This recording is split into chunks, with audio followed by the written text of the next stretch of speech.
Iya. Ada lagu-lagu lagi sendiri, dari Serwengi dan lain sebagainya. Kan gitu loh. Jadi korelasinya memang dimensi kita dengan mereka kan sangat berdekatan, Mas. Betul. Sangat berdekatan dan itulah tadi saya sampaikan, mereka mencoba mengikuti apa yang kita mau dan apa yang kita tawarkan.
Salam waras.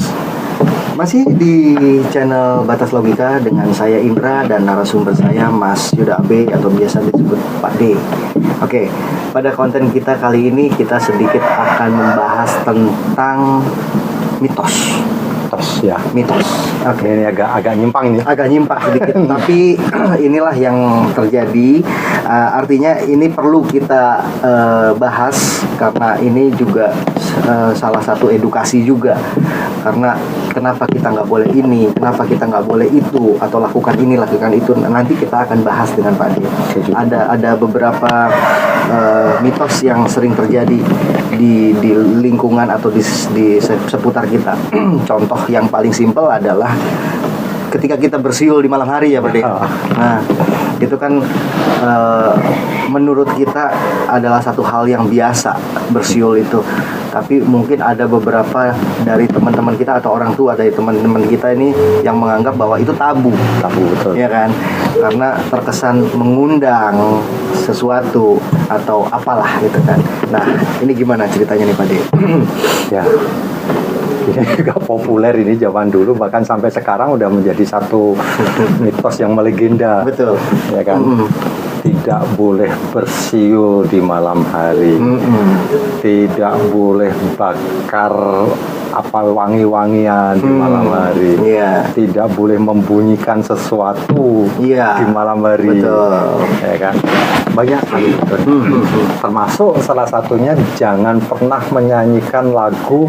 Nah, ini ya kan, apapun lah lagu lirik yang biasanya yang populer itu itulah. Lirik dan seperti itu kan. Ini korelasinya gimana kan begitu kan? Ada korelasi. Seru kan nih temennya. Seru kan? Ini nih gimana korelasinya apa sih kira-kira Pak D? Jadi begini. Yang namanya makhluk gaib itu latah. Makhluk gaib itu latah, dia mengganggu sesuai dengan karakter daripada orang yang akan diganggu. Ya kan? Jadi kalau seperti dulu saya pernah sebutkan di konten sebelumnya bahwa kalau kita takut pocong ya akan dimunculin pocong. Kita takut ini akan dimunculkan seperti ini. Jadi mereka itu latah. Termasuk kalau bersiul, mereka itu latah. Contoh begini, ini kita berbicara tentang logika. Ketika orang bersiul di malam hari, apalagi di jalan yang sepi, otomatis orang itu sedang ketakutan. Ya, secara psikis dia mencoba menghibur dirinya sendiri. Ya kan? Tapi dia sedang pada titik di mana dia down secara mental. Nah, lalu tahulah kan gitu loh. Ketika kita bersiul akhirnya akan ditirukan dengan suara tiul yang selain kita. Terus kedua dengan lagu-lagu ya dia latah, dan lagu ini sudah menjadi suatu fenomena, termasuk lagu-lagu lagu asih, lagu lir-ilir dan lain sebagainya. Ini sudah menjadi satu fenomena yang berkembang di suatu masyarakat yang luas. Lagu indung-indung ya. Betul, itu sudah berkembang di suatu masyarakat yang luas. Jadi si kita berinteraksi dengan mereka sudah sejak zaman dulu, sejak saya belum lahir kali kan. Betul. Jadi mereka juga sudah tahu bahwa ini menjadi suatu kekhawatiran daripada masyarakat. Iya, iya, ya kan. Ketika ada orang menyanyi seperti ini menjadi suatu kekhawatiran, kayak bang Jalangkung ada lagunya sendiri ya kan. Nah ini ada menjadi suatu kekhawatiran buat masyarakat. Kalau kamu menyanyikan itu nanti dia akan datang. Oh, mereka terkesan tahu, dipanggil. Terkesan dipanggil, ya kan. Jadi ya uniknya kan di sini. Jadi mereka tuh latah memang. Mereka latah ketika saya waktu masih kecil ya. Ini pengalaman pribadi saya waktu kecil. Jadi di Jogja dulu itu ada namanya hantu tek-tek. Hantu tek-tek kayak itu, mie ya. Iya. Jadi hantu yang mana dia bisa menirukan suara kita. Orang ngetok pintu. Dan sampai sekarang juga masih ada tuh di Jawa Timur. Kemarin saya juga barusan lihat ada yang ngetok pintu, cuman nggak ada orangnya kan. Kalau itu menurut saya sih orang iseng lah kalau itu kan. Cuman di zaman dulu waktu saya masih kecil pernah saya diberikan satu diberikan satu doktrin bahwa malam kamu jangan pernah mukul benda apapun karena itu nanti akan ditirukan sama si makhluk halus itu kan. Dan kita anak-anak kecil, saya dan saudara-saudara saya memang nggak ada yang berani. Akhirnya kan muncul nggak ada berani dan itu akan jadi satu menyebar. Jadi karakter daripada mereka suka latah, menirukan dengan apa yang menjadi kekhawatiran kita. Makanya kan ada Jalangkung yang harus dipanggil dengan nyanyian sedemikian rupa. Terus ada cara yang uniknya juga ada cara-cara memanggil makhluk halus itu untuk termasuk untuk pesugihan dan apapun ada suatu lagu-lagu sendiri sebetulnya. Mixer wengi. Iya. Ada lagu-lagu sendiri, ada mixer wengi dan lain sebagainya. Kan gitu loh. Jadi korelasinya memang dimensi kita dengan mereka kan sangat berdekatan, Mas. Betul. Sangat berdekatan dan itulah tadi saya sampaikan mereka mencoba mengikuti apa yang kita mau dan apa yang kita khawatirkan. Cuma dulu sih pernah juga waktu saya kecil gitu. Jangan siul malam-malam. Cuma berpikir secara paling simpelnya adalah ya udah berisik. Ya kan? Tapi kan sekarang ini lagi dikemas lagi dikemas ya. Betul. Sama masyarakat sekitar atau ini akhirnya ya nanti ada yang niruin atau sama aja lah kayak macamnya jangan makan di palang pintu. Betul ya kan. Betul. Sebetulnya kan ngehalangin gitu loh. Ya secara ini juga nggak bagus lah kalau apalagi makan di situ debu masuk ke dalam situ kan. Iya. Terus makanan juga nggak bagus lah kalau pernah. Nah ini kan lagi artinya jadi balik lagi ke tema bahasan kita konten ini mitos. Mitos. Nah, dan ini mitos ini bukan cuma sekedar yang tadi kita sebutkan aja loh teman-teman. Banyak banget dari orang tua kita zaman dulu yang mungkin sampai dengan saat ini yang masih kerekam sama kita. Jangan makan sambil jalan, jangan kencing sambil berdiri, sambil berlari atau apalah ya gitu, atau jangan kencing sembarangan di tempat itu banyak banget mitos-mitos itu.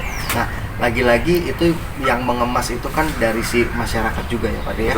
Dari masyarakatnya sendiri dan ada juga beberapa yang mungkin seperti lagu-lagu atau nyanyi-nyanyian tadi yang akan menjadi satu syarat Pak ketika kita mau memanggil ya, atau untuk pesugihan tadi gitu. Ada lagu atau ritual khusus yang bisa dinyanyikan. Nah, untuk pesan moralnya dari si mitos ini apa nih Pak De? Jadi begini, kalau kita mau berinteraksi dengan mereka sebetulnya tidak perlu dengan lagu-lagu pun bisa sebetulnya kan. Contoh yang paling sederhana dan saya pernah melakukan. Saya pernah melakukan dan saya bisa menjelaskan secara ilmiah. Tahu Jalangkung ya? Ya, tahu. Orang ketika memanggil Jalangkung dengan nyanyian Jalangkung, saya datang tak diundang, pulang tak dikembalikan dan lain sebagainya kan seperti itu. Jadi yang menggerakkan Jalangkung itu apa? Poltergeist. Ya kan? Satu lagi yang harus kita jelaskan, poltergeist. Makanya benda bisa masuk ke dalam benda apapun, makhluk bisa masuk ke dalam benda apapun juga dan bisa menggerakkan adalah poltergeist. Nah, poltergeist itu pun juga tidak perlu dengan nyanyian, tidak perlu dengan suara. dia bisa juga menempati kan gitu loh.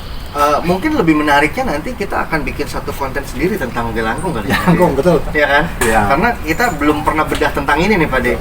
Nah, bahkan kalau lebih seru lagi nanti kita praktekkan ya. Nah, secara live ya. Secara live, apalagi kita ada rencana bikin kontennya nanti akan malam. Kayaknya lebih seru tuh Pak De. Oke ya. Nanti tapi kita butuh satu media nih, kelihatannya mungkin kameramen kita undang jadi untuk ngobrol juga di sini. Oke teman-teman, jadi segitu ya untuk tentang mitos kita hari ini. Jadi kalau misalnya memang teman-teman ada masukan, ada kritik, ada saran, boleh di di komen di kita di sini, biar kita juga bisa sama-sama bahas sama narasumbernya langsung dengan Pak De. Nah, oke, kalau gitu tetap berpikir jernih, berpikir secara logika. Jangan lupa like dan subscribe channel kita. Oke, tetap semangat dan salam waras.